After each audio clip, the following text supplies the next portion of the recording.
Welcome once again to the How Long to Beat podcast. As always, it's myself, Rick, joined by Alex and Paula. And we're going to kick off 2022 by reminiscing about 2021. This is going to be our Games of the Year sort of roundup. We're going to have a look back across a number of categories at the games we played over the last 12 months. Not going to intro them all. We'll sort of get to them as we come to them. If you really want the timestamps, it'll be in the description wherever you're listening to this. So without further ado, let's jump straight into our first category, which is our Game of the Year that came out this year. And why don't you kick us off, Paula, with shockingly 2 of those 3 games being Otomes? Okay, so in my defense, first of all, I didn't actually play many games that were released this year, and I have to include Otome games on localizations because otherwise I would have like new Pokemon Snap and a couple of indie games. That weak defense made. Tell us about Bus Fellows. Yeah. Oh, also I'm including only video games like on this whole thing. Yeah. So first of all, Basta Fellows, because well, this one in particular is less of an Otome game and more of a good visual novel. Okay. In the sense of it is not as heavy on romance as other games, and it really centers around the story and each route, and like pretty much this overall theme of the game.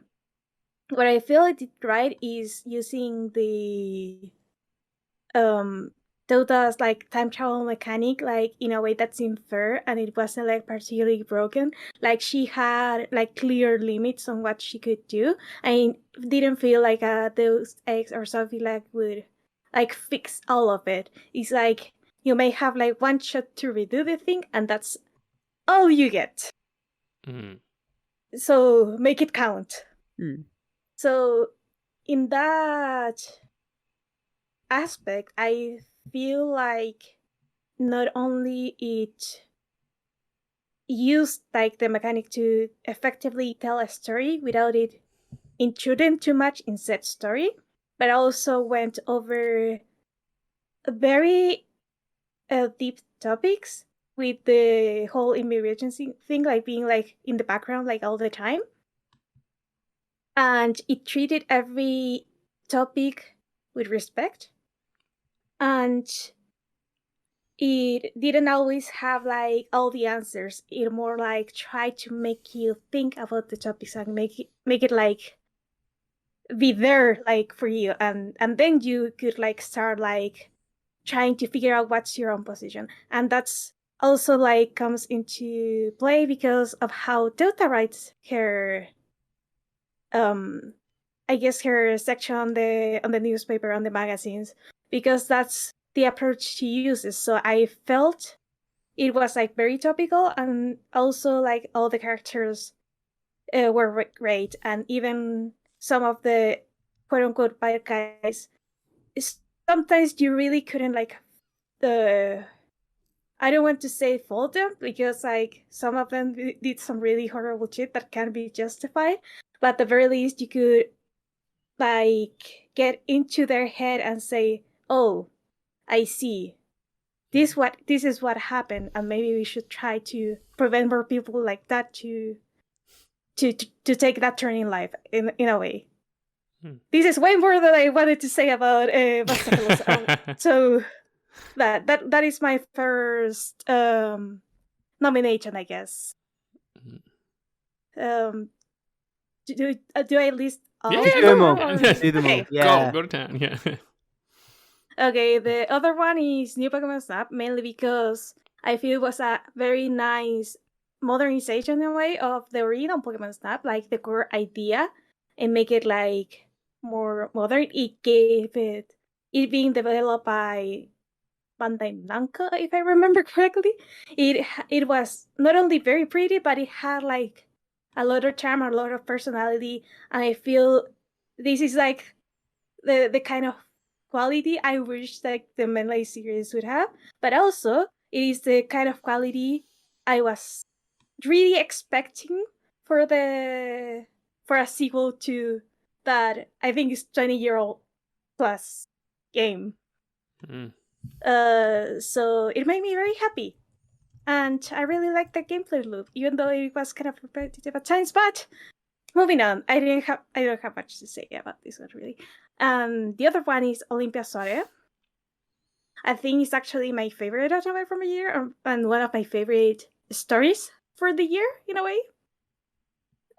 Because how it portrays the society, portrays like different points of view, that but it kind of like falls behind Pasafelos in the sense of it tries to do so much that it can't really like cover everything to the extent that Pasafelos did, but still did a wonderful job with it. And it was still like, I want to say like a page turner, because I don't know, I couldn't like put it down. I was very invested, both the story, the themes of the game, and the characters, and pretty much everything. Those would be my three nominations. And also Olympia Soria, without the excessive amount of flashbacks it had, that I think someone in the Otome community actually counted like 500 flashbacks in the game. Yeah, it could have like a couple of hundred less flashbacks, and it would have been perfect. But alas, it couldn't be the perfect I guess Otome game. It was close though. So Nice. yeah, I take it will. away, Rick. Yeah, I'll jump straight in. And there's only ever going to be one winner for me, and that is Sumire. This is a perfect unification of art, music, narrative, and player choice.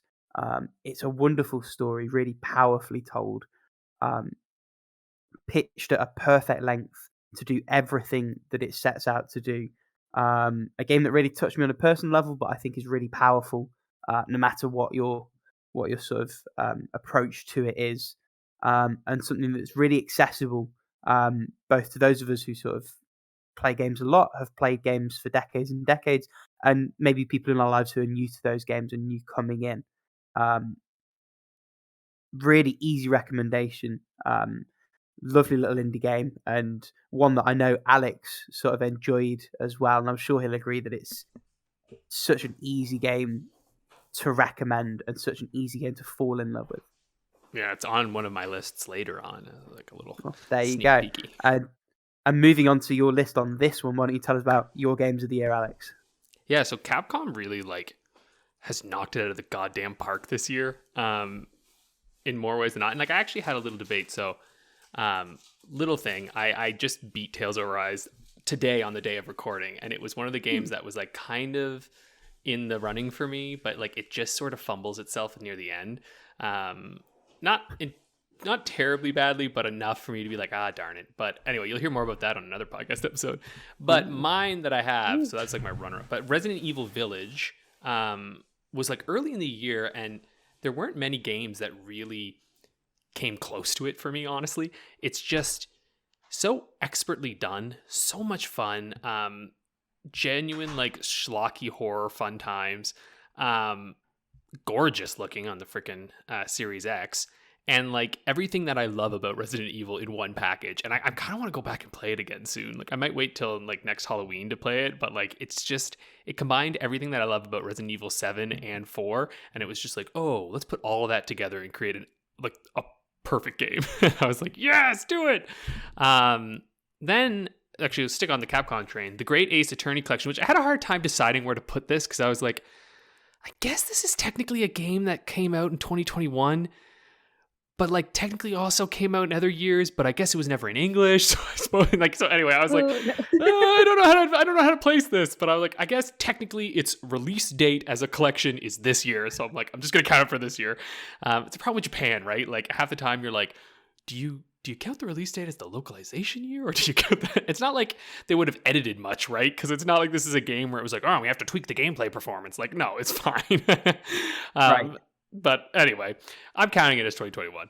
And fantastic game. I mean, really just like hits it on all fronts. And again, it is a shame that the first one of the two of them, of course it's a collection of 2 games, isn't as strong as the second one, but it's also kind of because it's set up. But then I also think like the first Ace Attorney game is one of my favorites of all time, and that was all set up. So I'm like, I don't really know if it's allowed to, get a pass for that.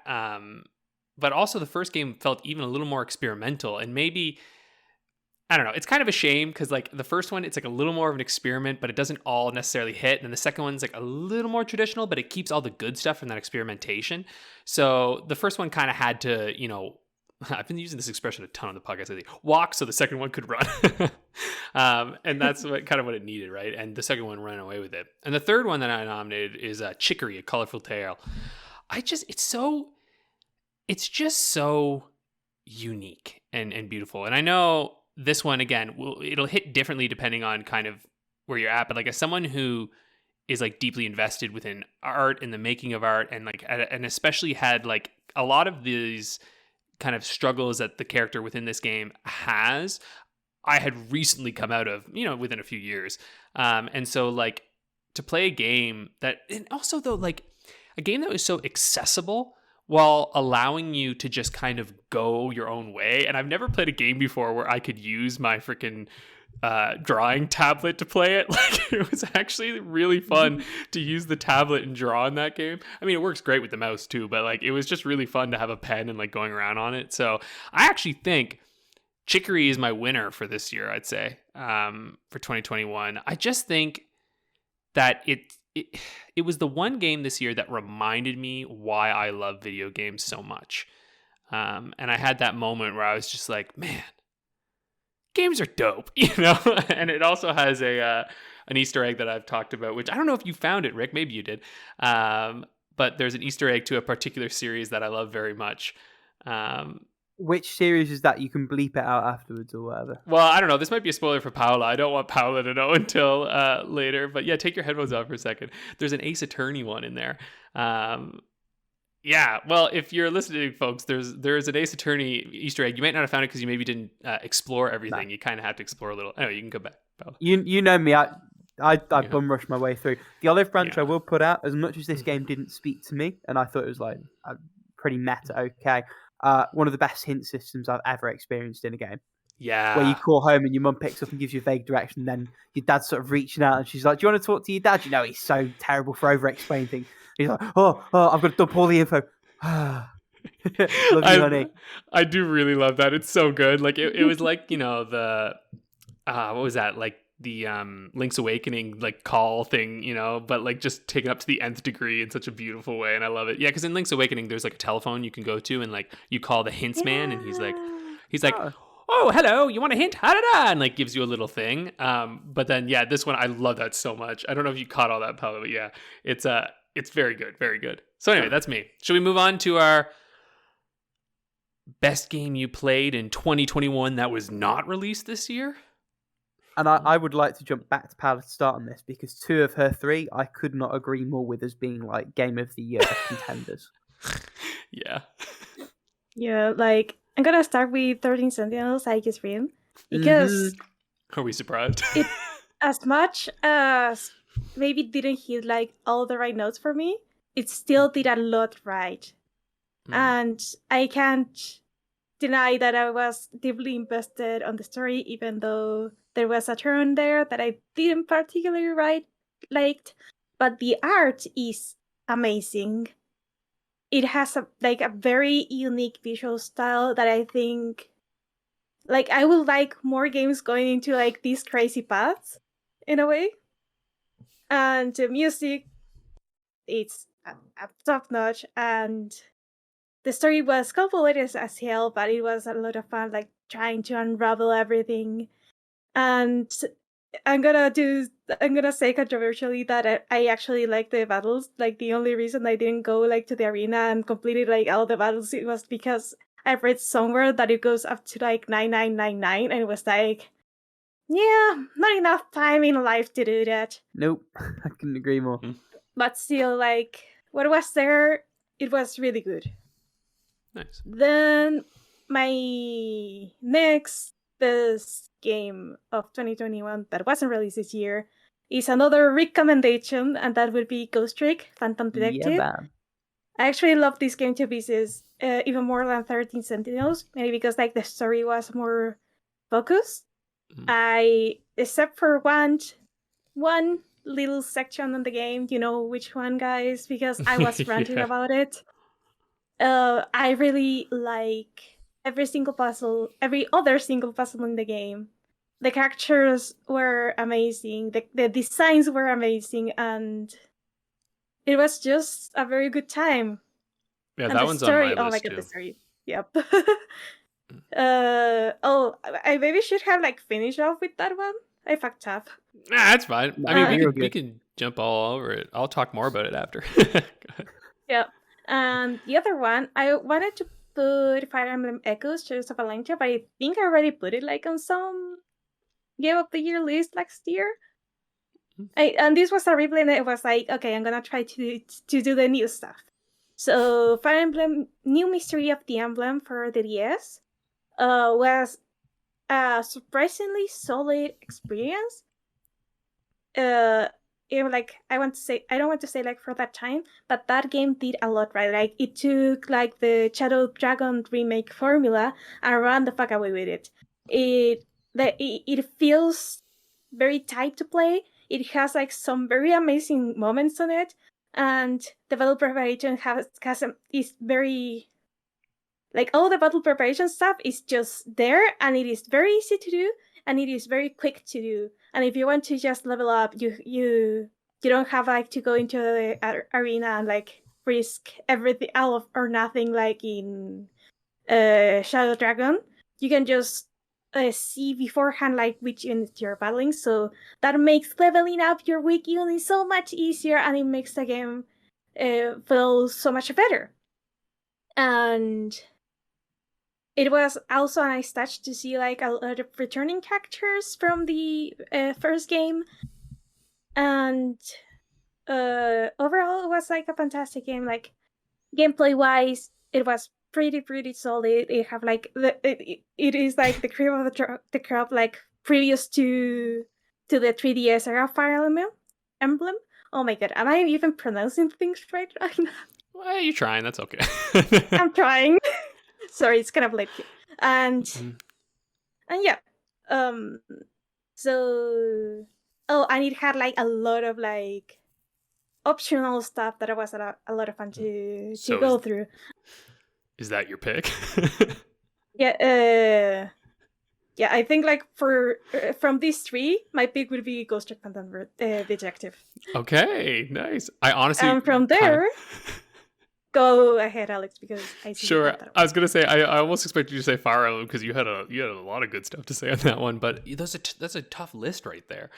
Yeah, I played Ghost Trick as well, and I mean I'm gonna echo what you said. Like Ghost Trick is fantastic. I was also perfectly set up to love this, like by the creator of Ace Attorney. Like, come on, those are like my favorite freaking games ever. Like this was just like, if I didn't like this, I would have been so shocked. So yeah, absolutely loved that game. It was just great. It was a great recommendation. And also though, I remember I was looking back in the games that I played this year, and like I almost completely forgotten Ori and the Will of the Wisps, and like I fucking loved this game. This game is so good. Like one of the best kind of Metroidvania style games, and really like elevated based off the first one, and just fixed a lot of stuff that like wasn't necessarily bad about the first one, but you're kind of like, could give or take this. Like I found the checkpointing system a little bit better. They had that kind of like soul drop thing in the first one where it was kind of like you'd drop part of your soul or whatever, where if you die you would like checkpoint you back there. Yeah, and like it was fine, but if you forgot to do that after a while, you're like, oh shit. So it just came to kind of this like task where it's like, oh, don't forget to drop one of those. Whereas this one just had better checkpointing systems, which for me, I was just like, I prefer it in this way. Great game. And the last one for me would be Yakuza Like a Dragon. This game blew me the fuck away, and I'm extremely glad that I decided to play this instead of going through, 1 to 6. Because I played Yakuza 0, and obviously within Like a Dragon, there are clearly callbacks that if you play all the games, you're going to get, and it's going to be really cool. But I even think if you've just played Yakuza 0, you get enough, and it's like good enough to go in on.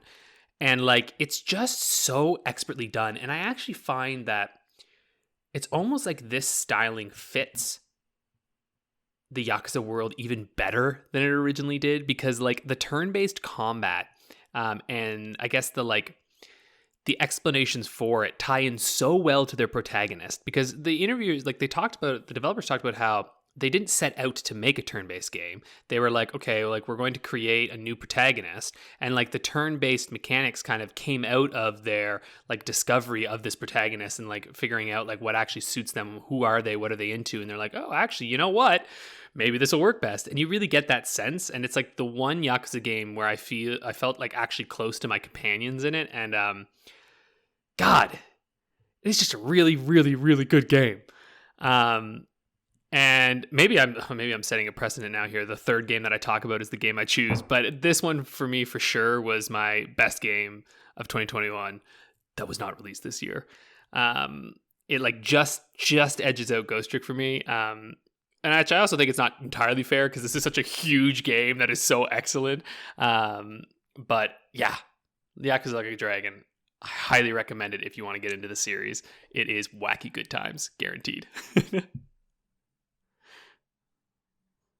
And Rick, Right, why don't you tell us? my Yeah, I was like, Yeah, but like I was like, is he done? Am I okay? Anyway, I said I'm done. I struggled to narrow this down to 3, so I cheated and included a 4th, which is the Swapper, which I replayed again. Excellent game. I think I talked about it last year's Game of the Year roundup. That's as cheaty as I'm going to be with that. Cyberpunk, like I played across 2020 into 21. Every piece of criticism that game got is fair.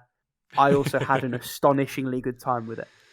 And I make no apologies for loving it as much as I did.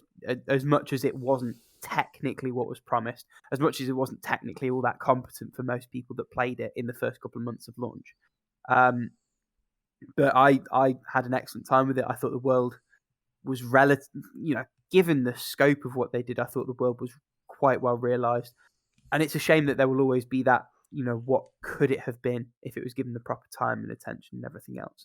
Maybe it will become that in time.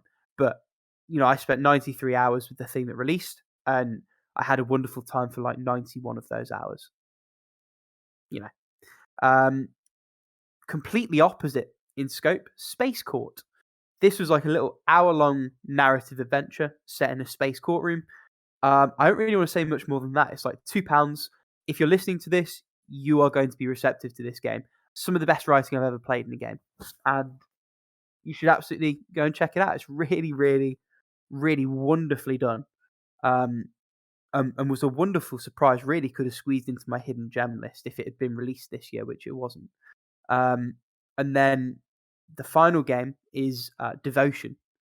So this is a game from like 2015, 2016. It finally resurfaced as something you could legitimately buy from the developers. I think it was either late last year or early last year. Anyway, I was very happy to pick it up. And what a game we've been deprived of for a few years. This game builds tension so powerfully, tells such a compelling story. The way it's set up makes the unbelievable feel astonishingly real. It really puts you in the shoes of the protagonist. Does so much in terms of atmosphere and world building, and also in terms of sort of cultural throughput, because this is a game that is very rooted in the mythos and the culture of the developer that it comes from, Red Candle Studios. And having played the game, it was only then doing a little bit more digging that I really truly appreciated the story it was telling. And I don't think that's to the game's detriment at all. I think that's something really cool that game does, which is that makes you sort of question and think about people in a different place from you. And even without that, the game is excellent. The story it tells is still cohesive and gripping and really emotionally affecting as well, the way that it sort of concludes and moves around. Again, really nice, quite short, 3 or 4 hours. Well pitched in terms of the length for what it does, doesn't outstay its welcome. Yeah, I had a really, really, truly great time with this game, and it's such a shame that it took as long as it did for it to be accessible again. It's for sale on their website as like an executable, like just a DRM-free game file. I implore you to go check it out because it's well worth a play. So yeah, that's that. And to be fair, I think Nice. 3 of those 4 could have fit into our next category, which is underrated games or hidden gems. For Which one was 2021. your? Did you say which one was your pick? Did I miss that? Oh, are we picking an ultimate one from the 3? Oh yeah. Do you know what? I'm going to say Cyberpunk. Nice. Yeah. Nice. There you go. Yeah, I figure from the ones that we display, we should say what our number 1 is, just for fun. That's fair. Okay. Let's go to our most underrated, which, if you don't mind, I'm gonna start this one. Because I feel like it. So yeah, this is our most underrated game / hidden gem of 2021, which I think, Rick, I didn't interpret this as just released this year. I thought. Oh, it was I very much did. Same I was thinking, here, hang on, because Tobu Girl definitely didn't come out this year. Yeah, I was just saying that we played this year, but Oh well. Oops. There you go. Oopsies. So maybe I'm the only one who screwed this up, in which case that is fine. But Actually, yeah, you screwed this up too. oh, was You yours can't not get the from staff these days. You just can't. Yeah, sorry, folks. Yeah. Well, Put your applications in at HLTB podcast. Yeah. Dragon Quest Heroes Rocket Slime. That was one that I just really I did not expect, I guess. And okay, fair enough. This is a hidden gem, as we discussed, for North America and Europe in particular. Likely not a hidden gem whatsoever for Japan. But had a very limited release outside of Japan, and it's just such a unique little weird game that I had such a blast with. And I was like, this is really good. And it's those moments, when you're playing a game and you're just like, why haven't I heard of this before? I only heard of it because of some deep dive into some random YouTuber's, hidden gem list of DS games. And so I've barely seen other people, discuss it because, again, didn't get a huge wide release or super popularity outside of Japan. So yeah, really, really dig this one on the DS. Good game. Tobu Girl Deluxe. Yeah, that's one of those Game Boy games that you could get on itch. And it's an endless, I don't really know how to describe it. You're bouncing up into the air, and god damn, this is an addicting arcade style game. At first you think yeah, what's the big deal about this? But then you start playing it and you're like, I'm gonna fucking win. I'm gonna get that. And they give you just difficult enough goals that you're like, no, yeah, I'm sticking with it. And I played the shit out of this game, and it's quite cute and just fun. And because you played this one as well, didn't you, Rick? I did, and I had a really good time with it. And once I've got a working flashcard again, I'll probably play some more of it. It's like Doodle Jump if it was level based and really, really competently put together. Mm-hmm. Because it's clearly it's just well designed, right? And that's the fun. Every time you die, you're like, oh yeah, that's because I fucked up. But you get the, it's that good feeling of where you're like, all right, I don't feel like the game cheated me. I feel like I'm not good enough yet, and yeah, I kind of want to go play it again now. You know what? I got some time over the holidays. I'm gonna take my Game Boy with me. I'll play this on my flash card. Going, come on. And it's got that just one more go feeling. Oh, does it ever? Oh my god, does it ever? And the last one for me was Sumire, actually. Which, yeah, you know what? I'm just gonna say straight, I'll pick this one as my definitely most underrated game, because at least this one did release in 2021, right? Came out this year. Yeah, so it wins it for that. Plus, I don't think anyone's talking about this game really, because I really think it was just genuinely a very quiet release. Out of the sea of games that are releasing every year, because not only is it on Steam and on the Switch, those are two areas wherein if you try to release something that doesn't have a big backing behind it, good luck. You know what I mean? Yeah. Yep. Yeah, exactly. Because no one's gonna see anything on there, especially the eShop. And I feel like it was just it's very good, but also it's just very sweet. It's clearly made with a lot of love. And there's something about that just feels, and then it also tackles, intense themes. So yeah, that's me. Why don't you go next? Yeah, well, I'll tag in because Sumire is on my list as well, and I'll echo both what you said then and what I said for Game of the Year. It's just a phenomenal piece of art that happens also to be a video game and happens to be incredible. I think my win for this category, just to give it a bit of variety, is probably going to be Dadish 2, the sequel I never knew I wanted.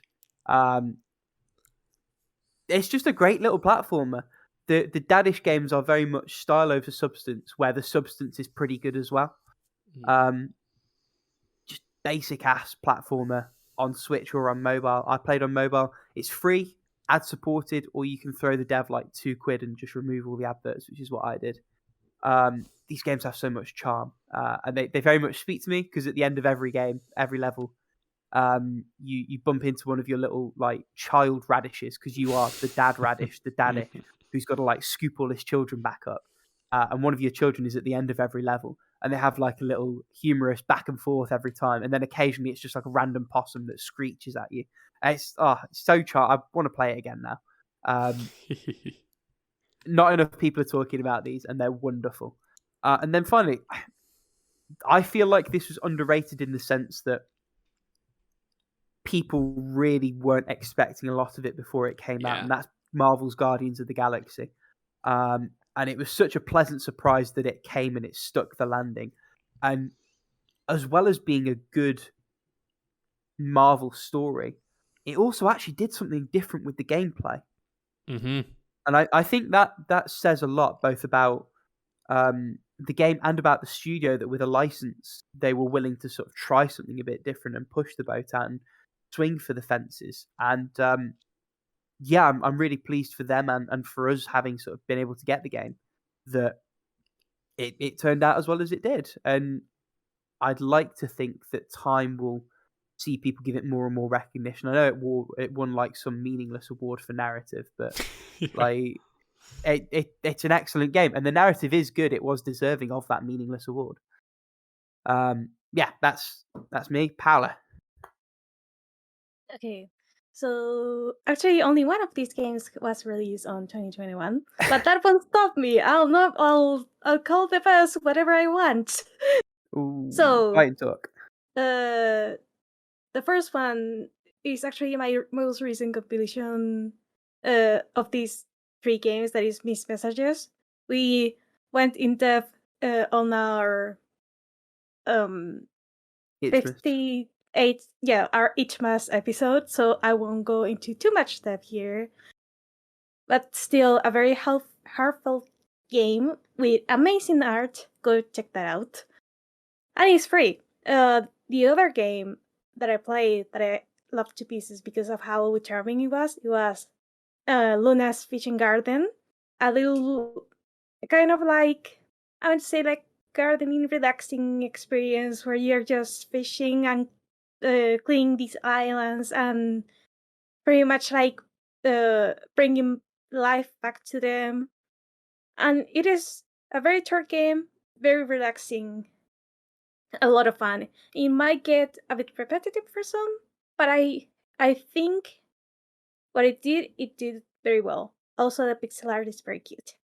And the final one, and this is like my pick for most underrated game or hidden gem, is Forest Secret, which has a little sequel that is Forest Secret Mystery of the Frost that you can access after you finish the main game.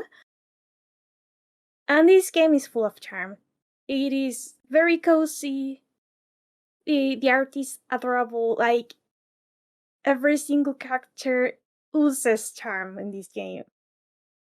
And the game is free, and it is on HIL. Most people should be playing this game, damn it. So yeah, that's my pick for 2021. Nice. So, from the games we enjoyed to those we didn't, very much. What are your biggest stinker you played this year? I guess these are like retired games or just overall games? Retirements, I'd say, right? I mean, essentially. We'd split it up into 2, so the stinkers that we literally couldn't complete, and then the worst of the games that we did actually manage to finish. And I'll jump straight in onto this. So my biggest stinker, to the point that I'd blocked out the memory of playing it this year, was Crazy Frog Racer for the Nintendo DS. I I have a memory of playing this when I was much younger, and I should have known better than to go back to it based on that memory. But I did, because it's in my retirements again. Yeah, I feel like the title of that game sort of paints the picture. An internet meme turned into a terrible game. I'm not surprised. And now turned into an NFT, if you can believe it. Oh, I can believe it. Really? Fucking NFTs. Yeah, Crazy Why? Frog's back, and he's selling useless sake. digital certificates. Yeah. Alex, Yeah, you're welcome, by the way. I actually had a similar experience as you. I was looking this up today, and I was like, I don't know. I don't remember playing too many like really horrible games this year. And I was like scrolling through my retirements, and I went, oh no, I fucking know. Fucking E.T. the Extra-Terrestrial for the Game Boy Advance. Oh my god, this game is so bad. Like, and I gave it a fair shot. I beat a couple levels in this game. It's just, it's honestly just horrible. Like, it really feels like, I don't know, like maybe this was some kind of like laundry like laundering money situation where they were like, let's just pay some dudes who can make something kind of right, and like there we go, but I'm like, because holy crap, it's bad. And like the fact that when ET gets grabbed by a security guard, it straight up looks like ET's blowing the guard. Oh my god. And like I remember when I first said that, I think a few people were like, that sounds like an exaggeration, but then you show the clip and it's like, oh god, yeah. No, yeah. It does look like he's blowing.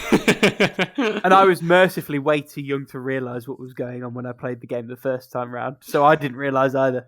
Yeah. Dear Lord. Anyway, that one, hands down. Nothing else even comes near. Like, I picked one for this because I was like, nothing competes with this game. This game is horrible. Anyway, that's it. Paula, what about you? Okay, so I actually went through my retirements. I only retired 4 games this year. One, I actually don't remember even like trying it, so I don't know what happened there. Another one, because I soft-locked the hell out of the true ending. Thank you, Fire Emblem Original. And the other one you'll actually see like later today. But the biggest stinker I played this year was Cat Lateral Damage. I really wanted to enjoy this game because I was a cat being a cat and pretty much like kicking stuff off the shelves, but the controls are clunky. The camera controls make me puke. And overall, it's just not fun. Like, maybe fun for 5 minutes, but then it's like, let me out of here. So that's the back of the box quote. The camera controls made me puke. Love that. Man. Dear God. Well, shall we move along then to the biggest stinker you completed this year? And speaking of making you puke, I think the audio in your pick, Alex, probably did that. As much as I thought the game was actually okay when I played it. Well, here's the thing. I don't actually think like at its core this game is necessarily bad. It's just like visually and auditorily, this game like made me physically hurt me. And that was 10 minutes games. You are such a soft and round kitten. I actually felt nauseous, and like all the noises that it was making in this, I was like, I want to punch this game right in the face. Like I just couldn't. Oh my god! To another world. Like if I hear that one more time, I thought I was going nuts. I was like, is this a game to like simulate what it feels like to be just like totally bonkers? Because that's what it feels like. No, it was just an assault on the senses. Just too much of an assault on the senses for me personally. But I can see how some people might enjoy this one. What about you, Paula? Okay, I am like torn between two picks. Both of them I felt were kind of like underwhelming. First of all, the Banner Saga, the first one, because of how like the game looks pretty. Don't get me wrong. At the very start, I was like hopeful because it seemed like a very fun game, but then like the story turned out to be kind of a mess. And the gameplay just turned repetitive, and since I already played like other better turn-based strategy games, this one like fell flat for me. The other one that I feel is the biggest offender, because this one actually had like a big studio behind it. The Banner Saga is a Kickstarter game, so I guess I can forgive it for that. But Persona 5 Dancing in Starlight is just a fucking cash grab. Yeah. Because like the original Persona 4 Dancing on Light is it's beautiful. It's everything is well rounded. Like the remixes of the songs are like very very good in my opinion.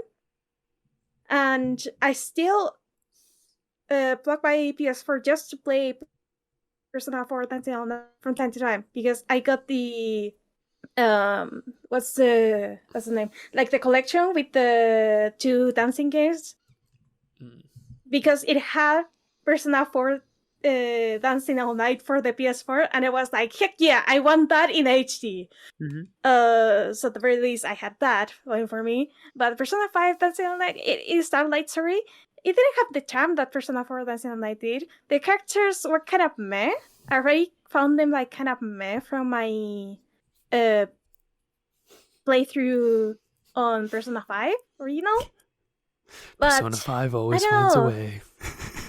Persona 5 always finds a way. But yeah, like it, like even like when they like I guess did like the dances for the Persona 4 crew, and even like the Persona 3, I felt more of a personality on the dances. Here was just like lowest effort ever. The remixes weren't really there for me. And there were like so many like I want to say like pre-recorded videos, if it makes sense, because you usually have like the model like dancing there, but this one was like more of a, I don't know, you have to see it to get it, but it felt wrong in a way. So yeah, like I had high hopes for the Persona 3 and 5. No, the Persona 5 Dancing Starlight, because the one thing I like the most about the original Persona 5 are the music and I guess the style of it. And it was like, hey, you have to use both in the rhythm game. You can't go wrong. Yes, you can't go wrong. So fuck this game. Sorry, I had to get that out of my chest. Am I going to say that's your pick out of this one? These two? Yeah, it is. Thought so. And Rick, last but not least. Yep, and this is a controversial pick. Emily is Away. This, as far as I'm concerned, this is a failure of execution in a game. It's an interesting story, an interesting concept, hamstrung by the way it was put together. I think they got it wrong, ultimately. I think it ruins the experience. That was my feeling. I came away actively disliking the game. And obviously we talked more about this for Itchmas last week, so I won't go into too much depth. I have a passionate defense in Itchmas. Sorry? I said I have a passionate defense in Itchmas, so... You do, and we don't need to retread that, and we don't need to retread my rebuttal. As far as I'm concerned, it's the biggest stinker that I completed this year. And what stinker of a year this year has been, in a lot of respects. And in terms of how we interpret this next category, that's going to be interesting for me. Said category being the most 2021 completion of 2021. And I'll kick off first with mine. A game literally about fighting a virus. Narrator Boy. And it's also full of like 80s nostalgia, which is a very sort of on-trend thing at the moment. I also thought it was a very, very good game. Again, this is another one you and I disagree quite quite strongly on, Alex. Though I think time's tempered my opinions of it a little bit. Okay, that's cool. I don't really have much else to say. That's the basis on which I picked that category. But I could also say that I would agree with you, because my experience playing that game was very much like 2021. I had high hopes for you! It crashes and burns. Why don't I jump in here then? Yeah, because I interpret this a couple ways. So all three of mine, I actually just changed one of mine because I saw what Paula put, and I'll talk about that one later, because that'll be our bridge into Paula's one there.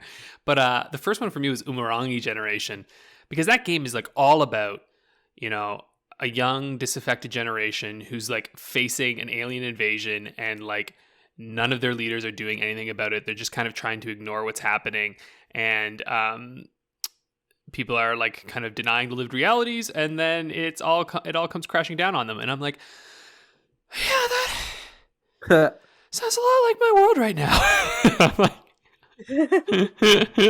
so I'm just like, yeah, it's great. And then I also picked Loop Hero because a lot of this year felt like I just felt a lot like last year. I'm like, oh my god, just on a goddamn loop all the time. So that was for me for Loop Hero. Like you're fighting some large existential dread that you just can't quite conquer on your own, and it feels like if we're ever going to beat these things, it will take being allowed to go repeatedly on a loop in order to do so, but we just can't because unfortunately life's not like a video game sometimes. And the last one is the I Am Still Here by Cecile Richards, which is basically directly about the pandemic, like coming out of lockdown and like realizing like, oh, I'm still in this world. And I kind of felt like that entering my practicum this year, and like all our school had been online, and then in September we weren't anymore, and suddenly it was like, oh, I have to go back in and I'm like talking to people again, and it's just odd, you know, like suddenly I'm just like, here you go on out, and yet at the same time it's also like, okay, but not much has actually really changed. Still going a little wild, and you're like looking around anyway, it's been an interesting year. I mean, my pick personally, I think, is Umurangi Generation, because I don't think I've ever played a game that like quite has its finger on like the current feeling, for quite a few of us at least, as that game. And in fact, a game that I think, you know, when we talked about, I said is best learned about than necessarily played. It's fun, yeah, but it's a better experience to watch people who are smarter than me talk about it, you know? Yeah, I know for a fact that would be a Chicory if I played it, but I think that and I Am Still Here are both excellent picks. Loop Hero maybe also. Yeah. Paula, why don't you? Because I know you picked I'm Still Here as well. Well, yeah, I'm still here again. We're kind of like getting off of lockdown. Everything feels weird. Talking with people in real life feels weird. And Alex is dying, and I don't like it. I drink water went down the wrong way. Oh, fuck me. Don't worry, I'm still here. I'm still here. You know when you drink water, goes down the wrong way, you're just like, oh, kill me. Oh, I had that moment. Like one of those moments in the morning was horrible. I couldn't breathe. So yeah, like I don't think I can say anything more about I Am Still Here, given it is like a 5-minute game. Yeah. So I'll just move on. Another recent completion, that is How We Know We're Alive, because I found it very interesting that how I guess the protagonist kind of like saw what she wanted to see in a way. And if that isn't like modern society, I don't know what is. Damn, yeah, for sure. Shit, that is a good connection right there. Yeah. That's Yeah, a good shit. And the final pick, and this one was actually a very surprising game for me this year, is Olympia Soria, because again, I said it touches a lot of controversial topics. It's also a game about change, in the sense of change, trying to drive change within a society. And not only that, there's a lot of moments when you're like, this couldn't get any worse. No, fuck you, this got worse. And you somehow have to dig your way out of here.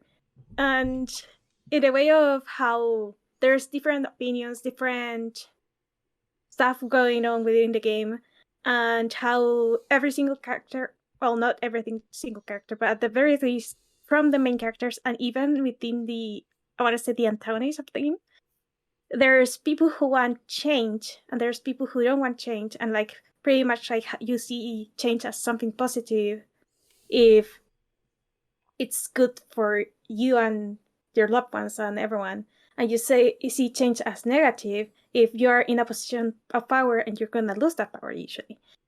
And there's also there's a lot in this game that I can't possibly unpack in this like little segment. But given how every single character is trying to drive change in a way, for better or for worse. And in the end, you can't really change how society works without like working together and everyone like putting their little grain of sand on the pile. It kind of felt like 2021 for me because, well, I live in Chile. We're going through a lot of change right now. We literally just had our president chosen yesterday. And one of the things that he really hammered on is what it was like we have to work together to get through this shithole we're going through right now. So that's my pick for the most 2021 game of the year.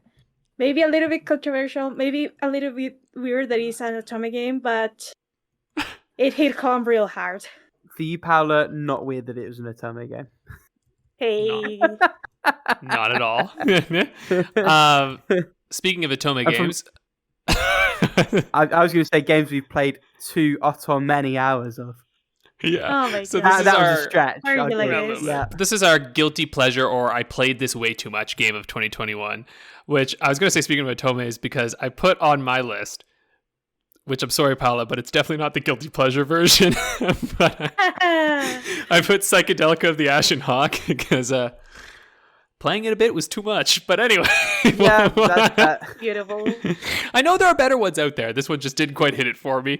But then for ones that I did, I don't think I even really have any guilty pleasure games this year. Like I just had games that were just like, I played too much of them. Like Tetris 99. I played too much of this game this year. God damn it. That game always pulls me in. It always pulls me in. And I'm like, Alex, why are you playing right now? Like, it's literally just nonsense. You're just going do do do do do do do do do do, like just dropping these things down, and I'm like, oh, but I must go again, and I will win again. I will win, and it's like, oh Jesus. And then I guess this one actually is a guilty pleasure, and this is my pick for sure. Yu-Gi-Oh! The Eternal Duelist Soul for the GBA. This game is so good. This game is so good, but it's also so dumb. It's just Yu-Gi-Oh, but it's like the first 2 gens or whatever of Yu-Gi-Oh. You know, like before shit got fucking crazy. And there's like what Soul Link? I don't even know. There's all this crazy shit now. Pendulum There's stuff. synchros, pendulums, XYZs. Yeah, it's fucking all going on. There's other stuff, I'm sure. Too much shit. So this was before things got wild. This was in the good old days. Back when you only had a fusion and no one ever did it because they didn't have fucking polarization. Polarization. Yeah, exactly. And even if you did, you're like, oh, not useful. Though in this game, eventually I was able to start using fusions quite a bit. And because, man, you can get certain... Oh, anyway, there's stuff you can do with your decks. There's certain cards that can help you pick other cards. It's great. It's fucking great. I loved this game. And again... little hint thing there, hold down the L and R buttons before you start a duel and it'll go into speed up mode, and you want to play in speed up mode because that's the only way to do it. Shit, talking about this now makes me want to go play more again. But I mustn't. Bad Alex. All right, what are you taking over? Bad Alex. Go on, Paula. Oh, me? Okay. Yeah. So surprising no one of my guilty pleasures, and I'm playing this game way too fucking much, is The Legend of Zelda Breath of the Wild. Not only I clock around 50 hours on my main account this year, I also did a bunch of I actually attempted a speedrun like against my boyfriend because he was like, hey, do you want to speedrun something? Let's speedrun Zelda, because why not? We both managed to get ourselves into a position that was very, very difficult to recover from, because I did a stupid thing and he went into the final fight without many weapons. So there he goes. We also tried to do a speedrun tactics. Let me tell you, the Bumisom is that is like you pretty much do like, I want to say, a chain explosion and send yourself like halfway across the map is a lot of fun. But bouncing into a Bokoblin in the perfect angle to have like more or less the same effect is not a lot of fun. Fuck that. And also like that bingo we did, like we had to we gave ourselves like a bingo sheet of objectives, and the first one to I think it was like do like half of them or do a line or something like that. One. Oh my god. That's like the most fun I ever had, like playing together with someone a single player game, like ever. I totally recommend it if you like. You really, really like a particular game, and you have someone who really, really likes that game, and you want to like, I don't know, like compete in some way. That is very, very fun. Oh my god, I'm such a nerd. I'm sorry. And then Just realizing this now. oh my god. Only took 60 episodes. I've been playing all my life.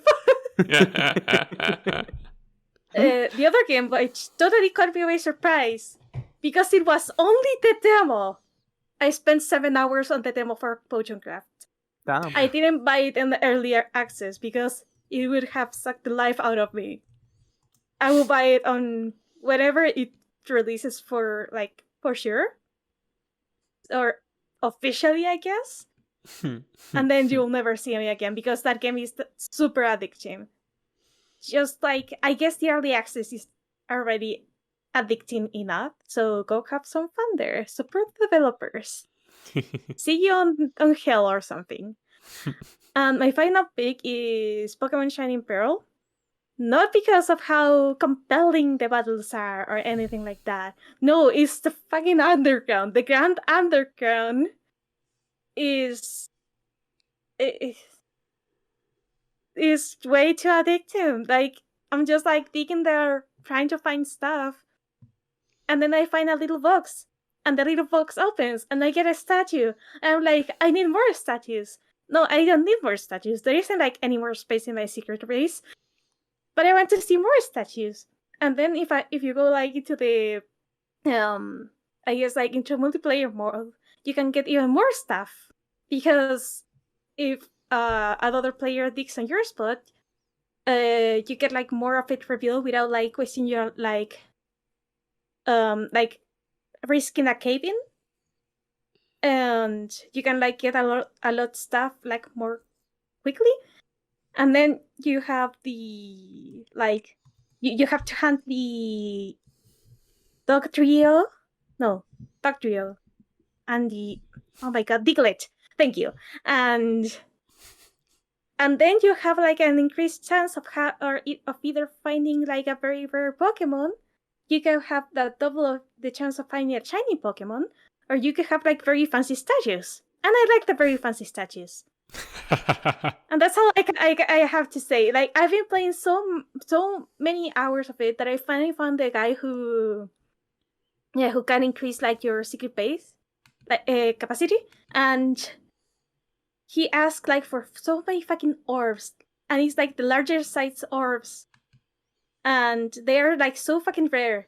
And I increased and it was like, oh, you need like 20 of these, 20 of these, 50 of these, 8 of these, 8 of these. Okay, have them. I have spare ones. Increase my base. And then I realized I played too many hours just on the underground. Oh my god. Rick, take it away. Yes. So. Oh, what was your pick, me, Paula? Or what was your like? If I had to pick one, like Pokemon Shining Pearl is really up there for me because it's stupid underground. Mm-hmm. But I'm still finding ways to play Breath of the Wild, so I'm gonna go for that one.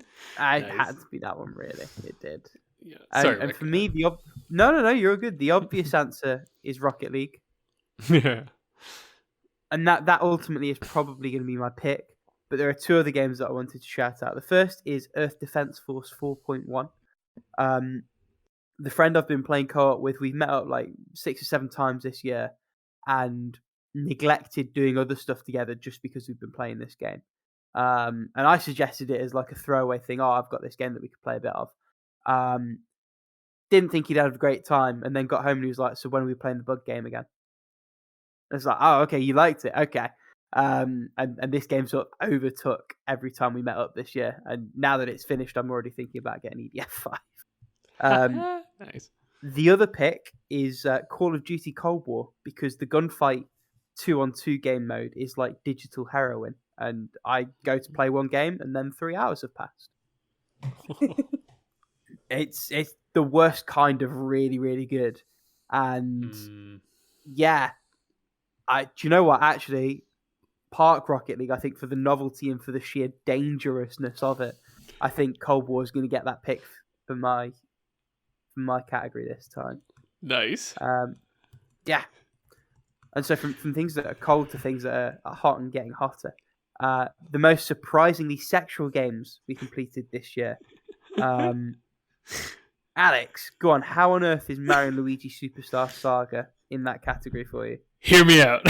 So, I mean, first off, you ever seen Mario and Luigi's butt in those overalls? No. But there is actually like a character in this game who is just like this buxom bean lady who's like, yeah, remember? You remember? Yes, I do. Yeah. And she's like so overtly sexual that I was actually a little like, in this Mario and Luigi game. Okay.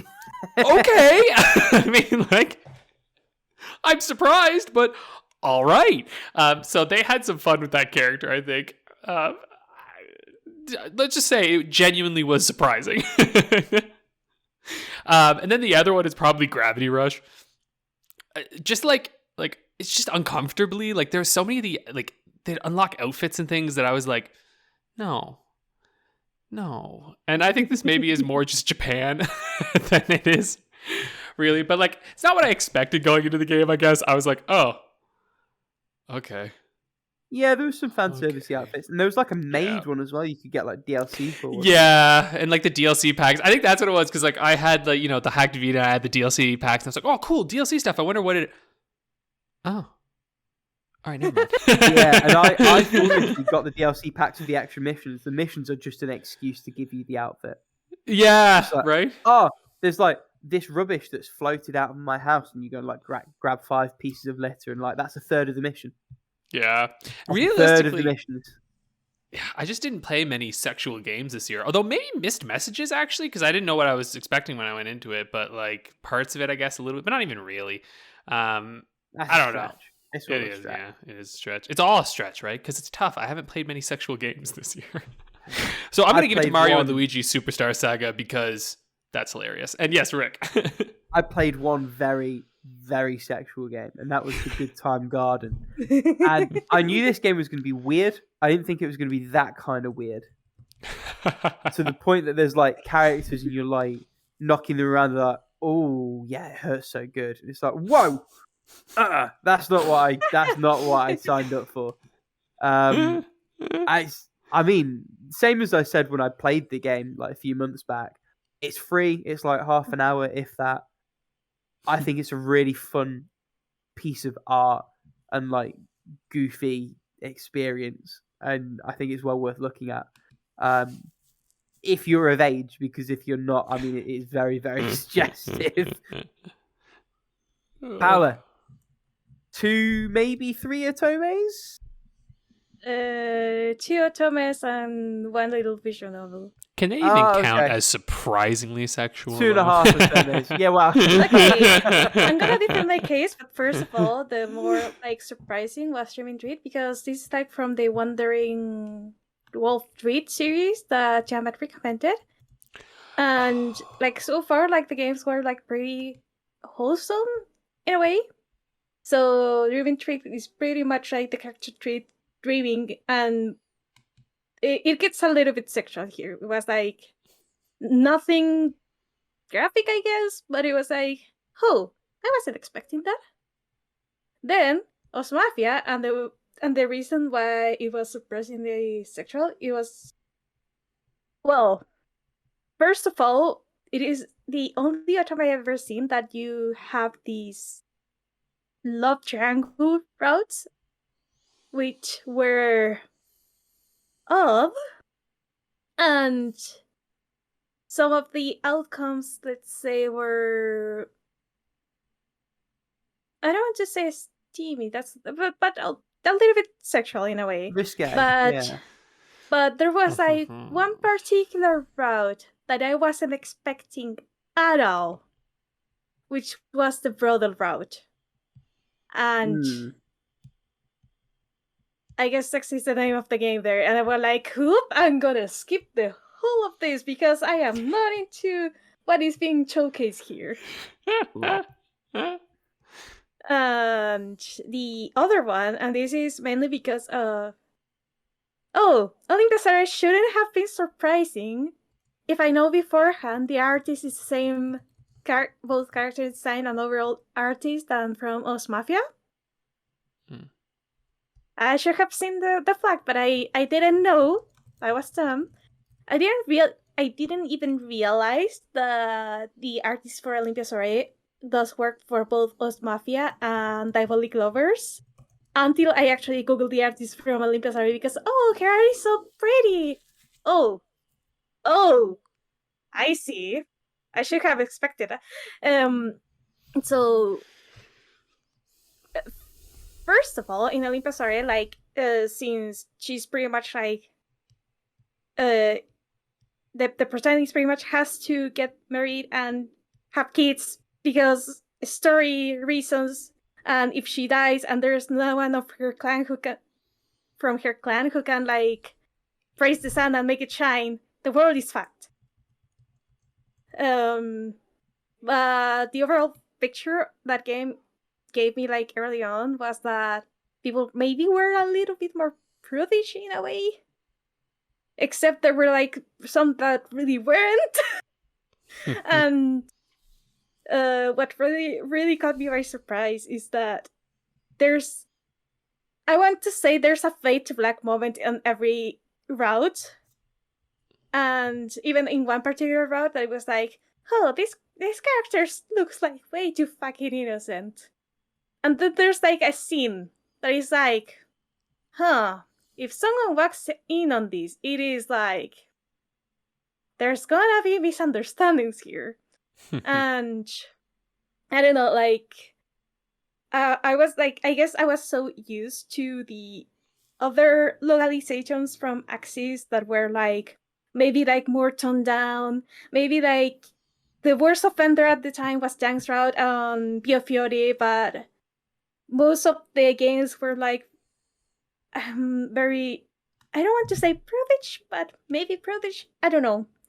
And more like a story focus and less romance focus.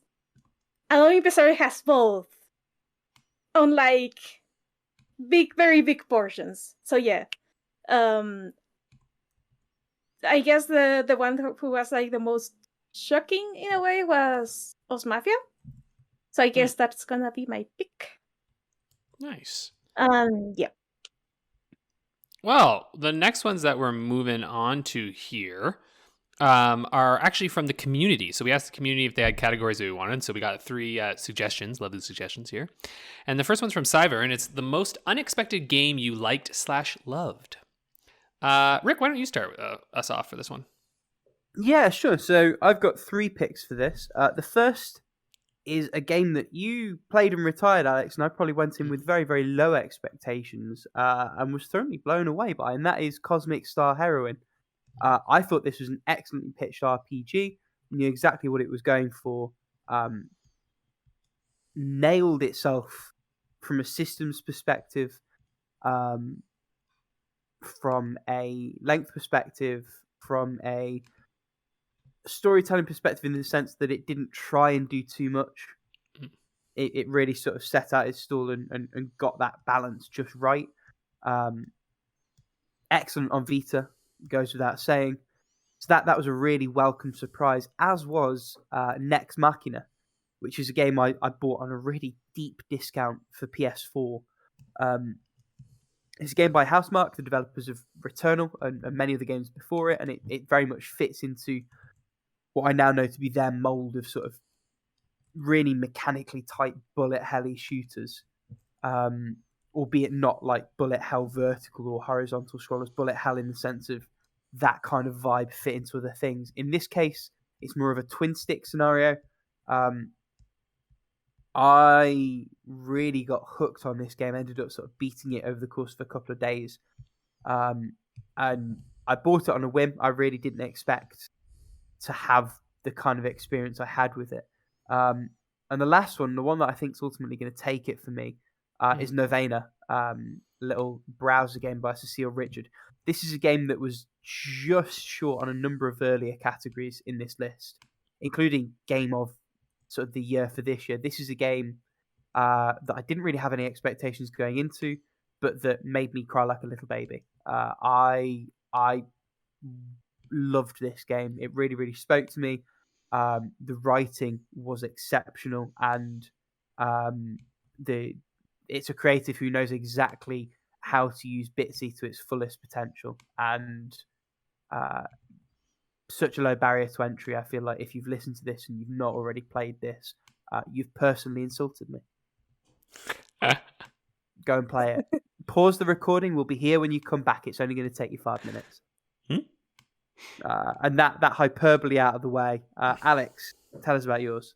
Sure, yeah. So I had a couple interesting ones. So like Myst, first off, this is like that, the 2021 like ground up remake that I didn't know what I was expecting going into this game. Like I genuinely was like, I don't know, it's fucking Myst. Who knows? Like this is like a game from the 90s. I've heard everyone raves about it constantly, and I was like, I don't know, maybe I'll like it.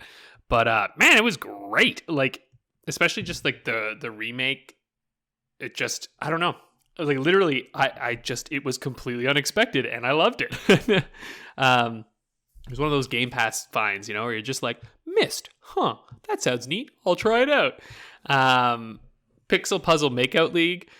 Again, I kind of should have expected that I would like this because of the Picross stuff, but then you're also never too sure because, there's some narrative-y things in here that maybe I'm not going to enjoy or whatnot, right? But I dug it in the end. It was just really fun and really silly. And this one, actually, I think takes it for me. It's Assassin's Creed Unity, because I fully expected to not like this game, right? I mean, this game... Almost goes without saying, yeah. Right? Like, it was so panned entirely. That I just assumed I was going to dislike it. But then I ended up really, really, really enjoying it and just having such a good time with it. So, yeah, that's it for me. Assassin's Creed Unity. It's way better than you would expect. Paula.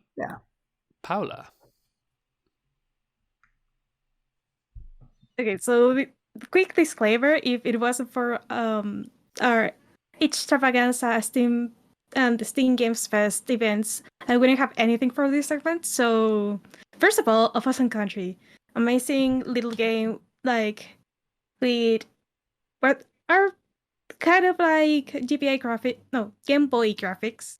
And I don't usually like horror or spooky stuff on my media, but this one hit just right and knocked it out of the park for me. So I really, really enjoy it, and it is free, so you should go enjoy it too.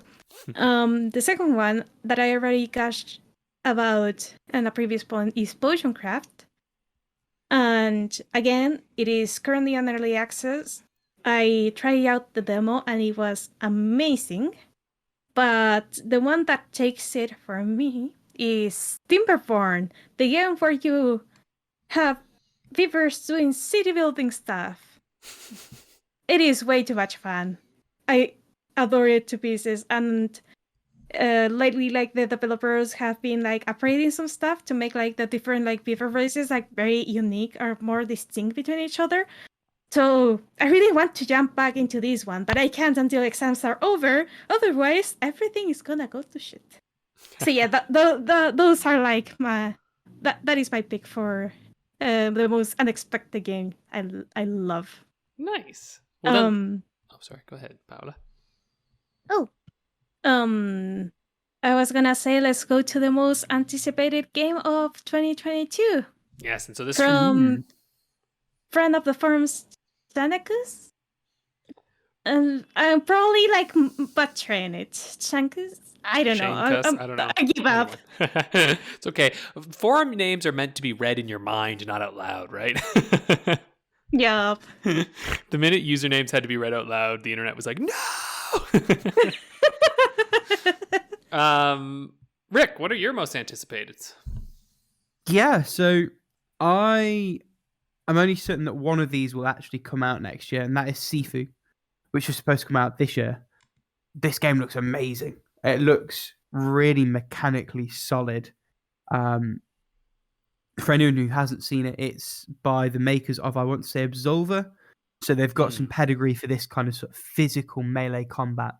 The concept of the game is that you are a martial arts student trying to save your master, your Sifu, who's been abducted. And you've been given this mystical pendant. Every time you die, it revives you, but at the cost of some of your life. And there's this like roguelite element through the game where as you get older, you gain new abilities and skills, but you also lose some of your vitality and speed. And it's a question of sort of balancing that as you go through. Looks amazing. Another one that looks amazing is Neon White. So if you guys remember this, it's the game where there's like the cards, and it's another sort of first-person shooter sort of roguelite type thing where you pick up these abilities, but you're also like fighting your way through levels. I just love the aesthetic. I haven't done as much research as I should into what's coming out next year yet. I'll have to do that soon for the Fantasy League, but at the moment, these are the ones that pop out for the top of my head. The last one, and assuming it comes out, this is absolutely my most anticipated. Nirvana, the sequel to Valhalla. I was about to ask. Yeah. And it's fun because I replayed Valhalla this year, not very long ago, actually. And they actually referenced that bar and its owner in Valhalla. And it's such a cool Easter egg knowing that Nirvana is a game that's coming up. See them sort of shout it out that way far back. Valhalla is a truly special game, and if Nirvana even comes close to recapturing that lightning, it's going to be phenomenal. And so that's my pick. Nice. With the caveat that it's coming out when it's done, and that might not be next year. Paula, what about you? Well, first of all, quick shout out to pretty much every Tobu localization that's gonna come out next year, because there are like some really, really interesting ones that I'm looking forward to. But I think the one that I guess captured my attention the most is Kimiyuki. That is like the short version of the title, and I don't remember the full title, and I'm not sure I want to. But I heard this one is like set into like, oh my god, I already forget the name of the era of Japan, like the more feudal-ish Japan, I guess. But it's kind of like set around the same years where the Shinsengumi were, I think, if I remember correctly. I may be completely off the rail, but we wouldn't know. It is very interesting. Yeah, it is very interesting because it is not centered around the Shinsengumi. It is like a completely different setting on that era. And the art is so pretty, so I'm very looking forward to it. And then we have Slime Rancher 2, which I very much keep in my Xbox. No, not my Xbox, my Game Pass PC subscription for, because I really love the first game. And the second game looks it's gonna be like as charming or more, and I'm very looking forward to it. And I should go back to finish the first Slime Rancher just to prepare for the incredible like sugar rush of happiness that's gonna come with the second game. My most anticipated game of the year, to surprise of absolutely no one if it comes out this year, is the sequel to The Legend of Zelda Breath of the Wild. Do I have to say more? No, yeah. I don't. Also, can we just talk about... I find it so funny that they're like, we can't tell you the title because it's kind of a spoiler. I'm like, fuck off! The title's gonna be out before people play it. What are you talking about? It's kind of a spoiler. You just don't have a title yet. Just back off. That's just so stupid. It's gonna spoil the secret that they don't yet have a title. Yeah, exactly, right? I was like, fuck you, spoiler. I'm like, if it's a spoiler, don't make that the fucking title. I was like, that's so stupid. I kind of think that they said that to have like the Zelda community like theorizing more about it. Yeah, just to get them to theorize, or to shut up. They're like, oh, okay. Yep. I do also love the balls on the company just to be like chatting that much shit straight up. Right. Oh, God. Anyway, nice. Yeah, of course that's your most anticipated. I've only got 2 on here. There's not a lot of like super highly anticipated games for me, I realize, next year. Like, mostly just because at this point, with the amount of delays and things, I've stopped anticipating games and I'm just happy when they release. And I'm like, oh, sweet, it's out. You know what I mean? Yeah, exactly. Yeah. But 2 that I am anticipating. One that I'm not sure will release, but if it does, I'll be playing it immediately. And that's Hollow Knight Silksong. I feel pretty confident that it'll come out this year, but then again, lots of people thought it might come out 2021, though I didn't feel as confident that it would come out this year. I hoped it would, but I'm feeling like, it's getting there. It's been a long time since Hollow Knight's come out now. I know they're a very small team, but, Hollow Knight came out in 2017, right? Like, that's a good long time. It'll be about 5 years. That seems like a reasonable amount of time to wait, even in a pandemic. So I'm just kind of like crossing my fingers saying, please, Team Cherry, I would be very happy. But I also know that they'll wait until it's ready, and that's also fine. And then I'm also really, really excited for Starfield, especially because that's Game Pass shit. So I'm like, day one, what? And I'm quite confident this will release this year. I don't feel like Todd Howard wants to miss that, November 11th date. And frankly, it's Bethesda. They don't give a fuck if it's buggy. So, it's going to come out on the day that he says it's going to come out. So, I can't wait. Because, listen, their games are freaking ridiculous. But I love them so much. Like, playing through fucking Skyrim, playing through Fallout and shit. Like, I'm ready. I'm like, take me to space, Toddy. Let's find out where we're going. And now with Microsoft's backing, yeah. What could make it less stable than being on a brand new engine? I know, right? Though I don't know. Maybe that'll be okay though, because like maybe parts of the problems were that engine. Because when you think about it, like fucking the RE engine that Capcom's created has become one of the greatest engines out there. Like that engine is so incredible for what they do. So my hope is that this new engine is like actually going to, help polish over some of those terrible mistakes. But you're probably right. Maybe. Yeah. Yeah. But we'll see. We'll see what happens. Anyway, so I'm gonna say Starfield's my most anticipated because I'm anticipating how this game releases, regardless of if it's good or not. Like I just can't wait because I feel like no matter what, we're getting good meme material. I'm happy for that. I mean, with Bethesda, you always get good meme material. So exactly. Well, then why don't we move on to our very final category for today, which is the game you wish you hadn't retired /backlog in 2021 from Eric T-Bar. And I'm going to pick this up if you don't mind. And that's for me, Pokemon card GB2 Great Rocket Dance Sanjou, which is just the Pokemon trading card game 2 for the Game Boy Color.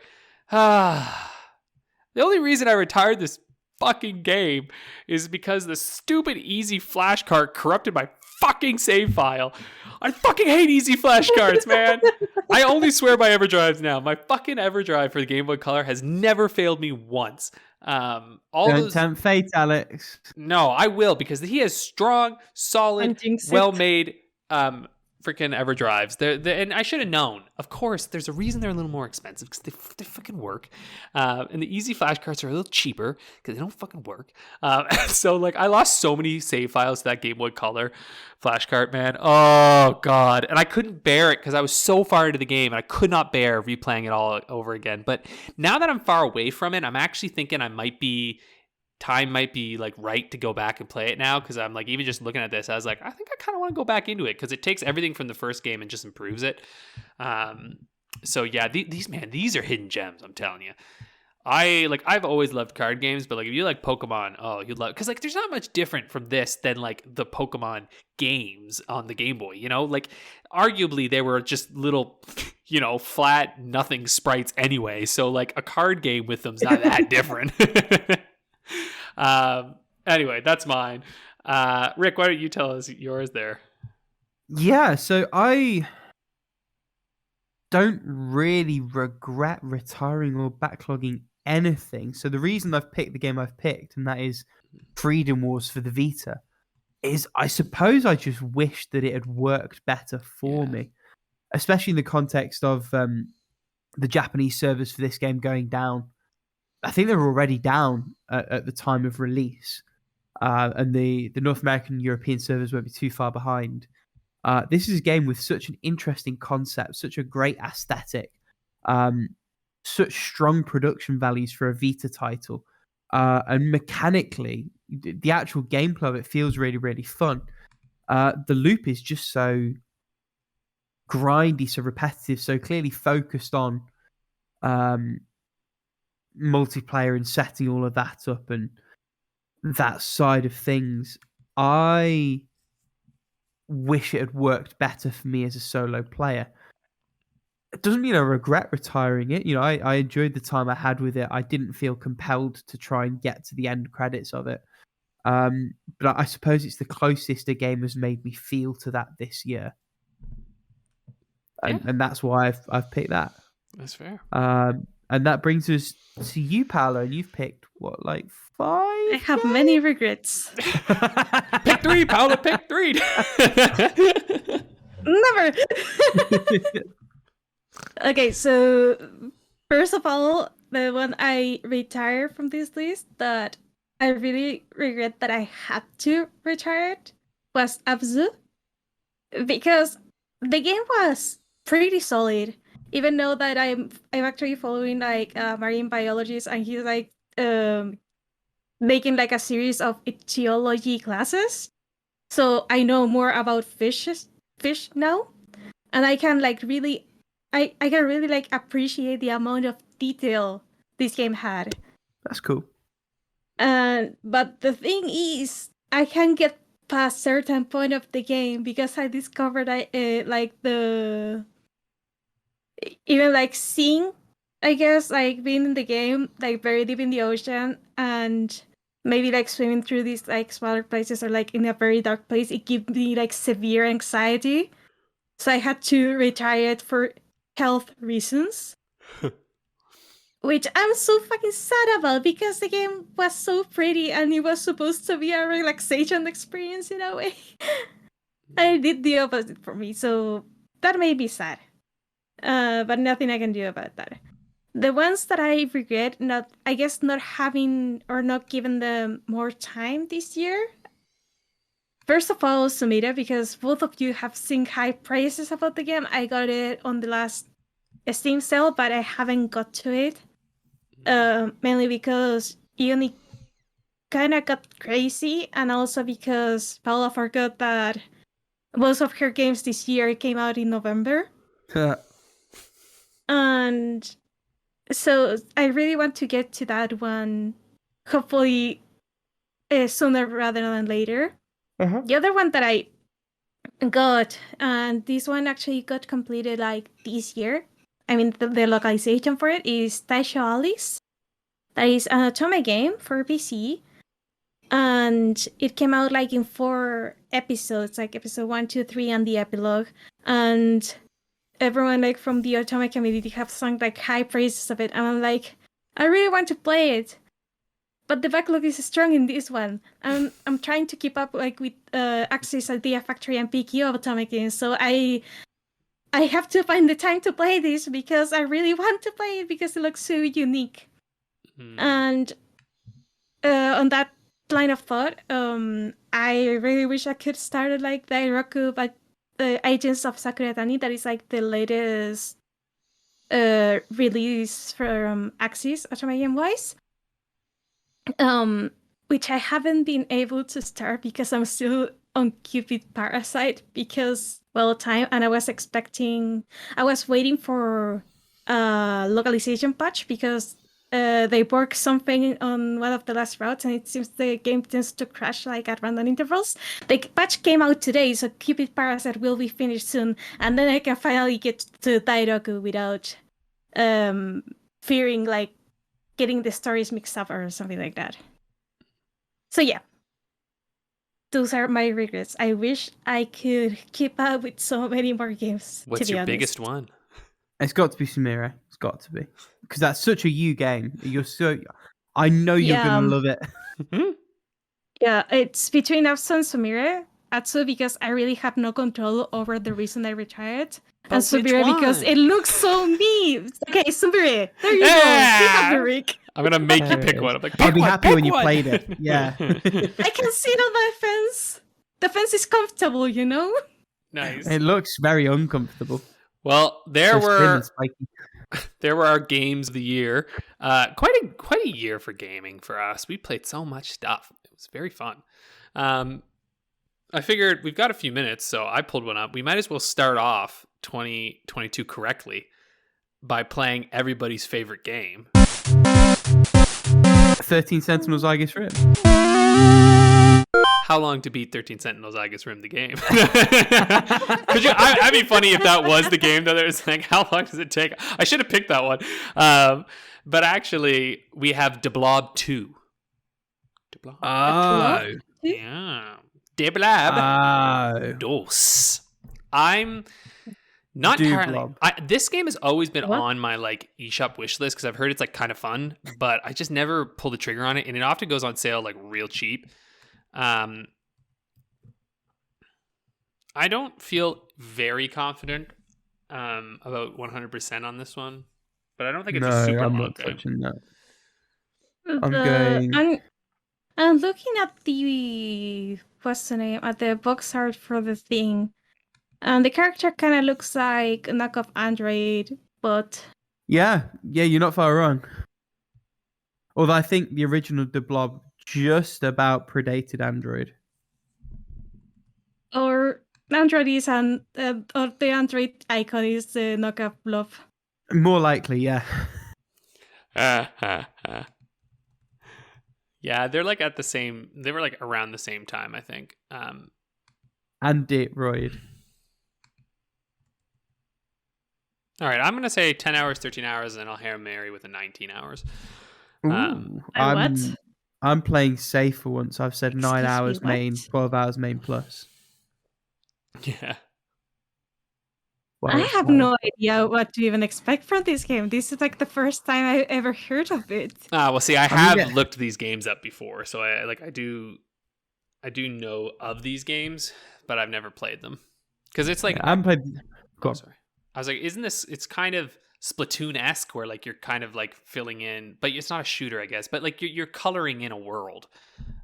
Yeah, it's like a single player, like third person action game, or at least the original is, which I played a little bit of on Wii. I've never played the sequel. I heard the sequel's better. What do you think, Paula? I think I'm gonna stick like kind of close to both of you. So if one of you fail, I probably fail too, but I won't be the only one failing. I have no idea what to expect for 100%. What is this game about again? It's a platformer, action 3D platformer. It's about sticking it to the man through the power of color. Through color. Okay. I'm gonna say 9 hours and a half, 12 hours and a half, and 17 hours and a half. Oh, the half hours. I have no expectations for this round for my part. Are we all confident and good? I'm no, good. but let's go. All right. So the times are there are 2 sets of them. Oh? What? Okay. This is confusing. Well, we'll go with the PC, Wii, and Xbox 360, I guess. So yeah, because PlayStation 3 for some reason is a whole separate category. All right. Well, the PC, Wii, and Xbox 360 are blue, so like there's more collected of them. So I guess we'll go with that, which says 11 hours main story, main plus extras, 17 hours, and completion is 23 hours. I didn't get it by half an hour, for fuck's sake. Oh my god. This is the first time, though, because if we go by the other ones, then none of us get it. But if we go by PC, Wii, and 360, like I've slid in here. I don't know what to do about this. I've never seen this before. Hang on. You look at this. They're split up for some reason. But again, like I said, the PlayStation ones, there's less of them. It seems like there are far more completions on the other ones. But yeah, I'm a little... It is strange that they're split. I'm almost inclined to just call this one. Nah, No. you lost. Oh, I see how it is. Yeah. Or we average the two together. What? But then it's the same. Well, no, because then it's 11 you hours, average the 18 and a half times. hours, 25 hours. Well, that's picking the median. Yeah, average. That's not the average. Those are I different mean, things. a median average is an average. It's a type, but it's not the same. Well, I don't know what to do. Maybe we should just let the community decide what we do about this one. Let us know what you think. Wait, here we go. Hold on. I think you're fine. Here's another average, actually. Let's do this. Where am I seeing the the average other and the average? median? There's another one at the bottom here. So there's the average and the median. So the median is 11 hours, 18 hours, 24, and 26. And then the average is 10 hours, 17 hours, 22 hours. Where am I seeing? These are at the bottom. These are in statistics. You got to go down to single player, and it says poll. What? But it's just not the official. I look. I don't know. I man. feel like we should call it. I think we say first, how long to beat the game of the year is a no contest. Sure. Yeah, this is weird. I mean, I'm a little sour because I definitely got those right, but that's fine. Especially because I'm on there. I don't know. Well, I would like to hear, community, what do you think we should do about this? Is this a unique thing? Is this an update that we've missed and something we don't know? Or is this just something unique to Deblob? Let's look up Deblob 1.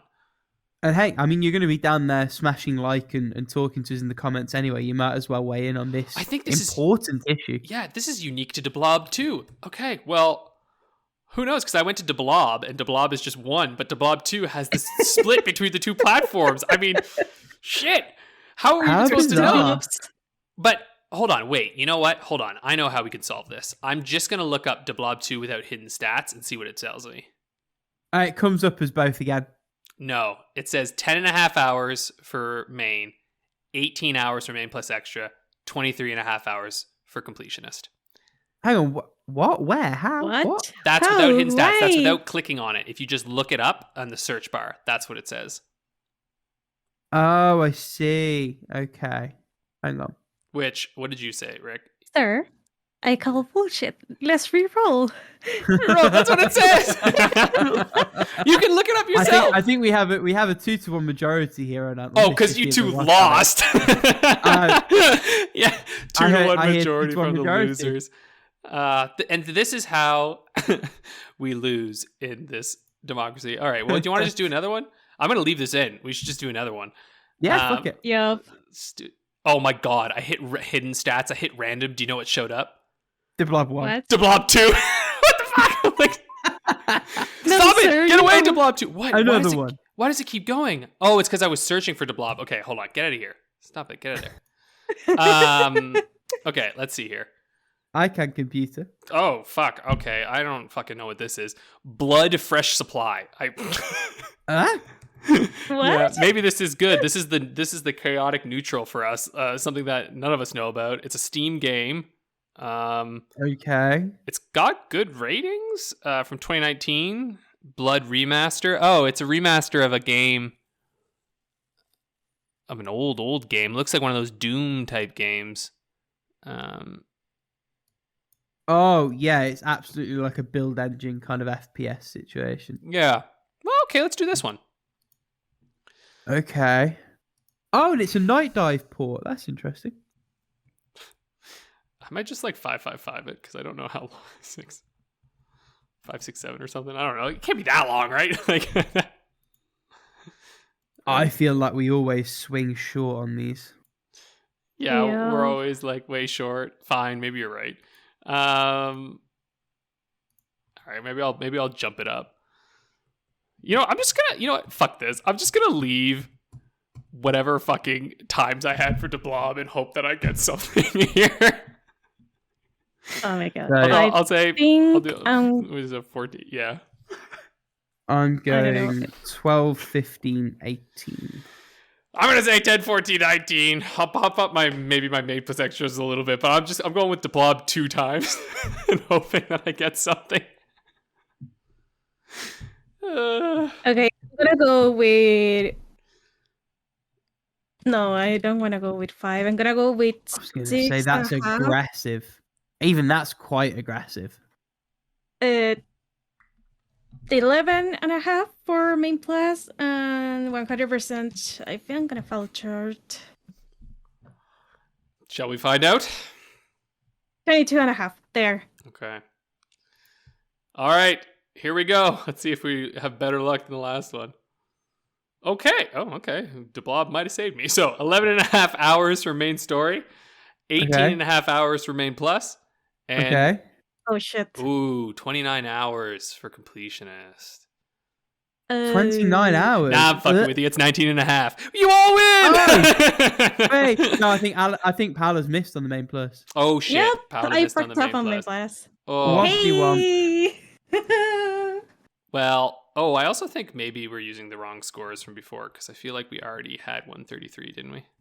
I mean, maybe. Yeah, and then Paula had 118 or something like that. Well, whatever. It depends which one you copied it from. We've done a few weird special episodes. Yeah, we've done so many special episodes, folks. So thanks for listening into this extra long, just disaster of a final segment here. Speak for yourself. I think I nailed it. And you can weigh in if you think I deserve those extra points for nailing it. You just let me know. Oh my god, you already got your 5 points. Don't be greedy. Yeah, Paula's now like, hey, hold on. This is when a load of burner accounts like Alex5498 and like Alex5 similar. not Oh yeah, I 01. think you deserve the points. Oh, I was right. So we were at 133 and 118. So the score now is 138 for Rick and I, and Paula at 118. So you're a solid 30 points behind us, Paula, but you can get there. Or not 30, 20. I can maths. I'll be there. Thanks. It's not This year is the year. Yeah. Thanks everybody for tuning in to us. I hope you stick with us for another year. It's hard to believe we've been doing this for over a year now. But yeah, we're not going anywhere. So toodaloo. Full calendar, yeah. Mad Bye. thing. Take it easy, guys. Happy New Year to everyone. Bye. A full calendar, yeah.